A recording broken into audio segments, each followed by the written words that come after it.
Par ailleurs, les autorités de transition ont décoré les opérateurs pétroliers et les chauffeurs impliqués, et pour certains morts, dans les convois de carburant. Des décrets présidentiels publiés au journal officiel du 1er décembre attribuent. Le Mali vient de franchir une étape stratégique dans son intégration au marché mondial des minerais critiques. Le 1 décembre 2025, la première cargaison de lithium issue de la mine de Bougouni, située au sud de Bamako, a été officiellement expédiée.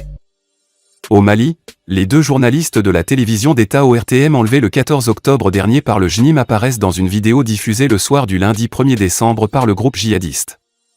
Daouda Koné, directeur de l'ORTM à Douentza, dans le centre du pays, et Salif Sangaré, son caméraman, avaient été enlevés alors qu'ils circulaient entre Sévaré et Konna, dans le centre du pays. La diffusion de cette vidéo a surpris et affecté leur entourage.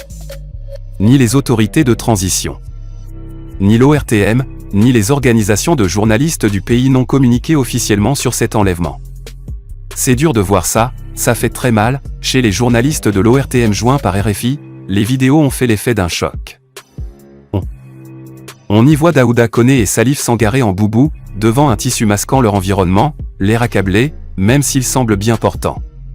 Les 2 journalistes, parlant sous la contrainte, assurent être bien traités et demandent à ceux qui regardent cette vidéo de faire tout leur possible pour leur libération. Ni les autorités de transition, au Mali, ni l'ORTM, ni les organisations professionnelles de journalistes n'ont communiqué sur cet enlèvement, survenu il y a 1 mois et demi. Pas davantage de déclarations officielles après cette vidéo, dans un souci de discrétion et d'efficacité, confie un interlocuteur. Selon plusieurs sources locales, des discussions avec le JNIM, groupe de soutien à l'islam et aux musulmans. La diffusion de ces images et de cet appel des 2 journalistes est-elle le signe d'un blocage? Plusieurs sources expliquent en tout cas avoir été surpris et se montrent inquiets.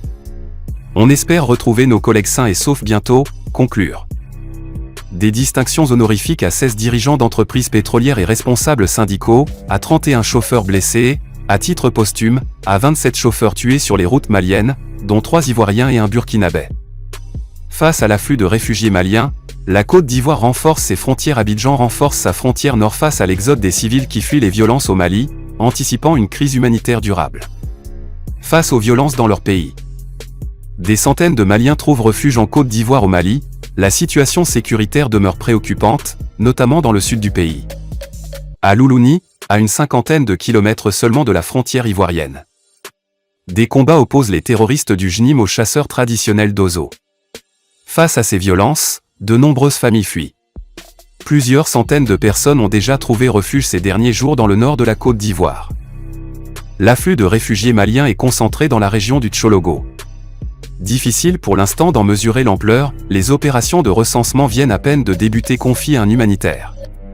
Mais à Pogo, localité frontalière, plus de 200 personnes sont arrivées en quelques jours, principalement des femmes et des enfants. Les autorités locales et les habitants tentent de s'organiser malgré des moyens limités, comme le témoigne ce leader de la jeunesse à Pogo.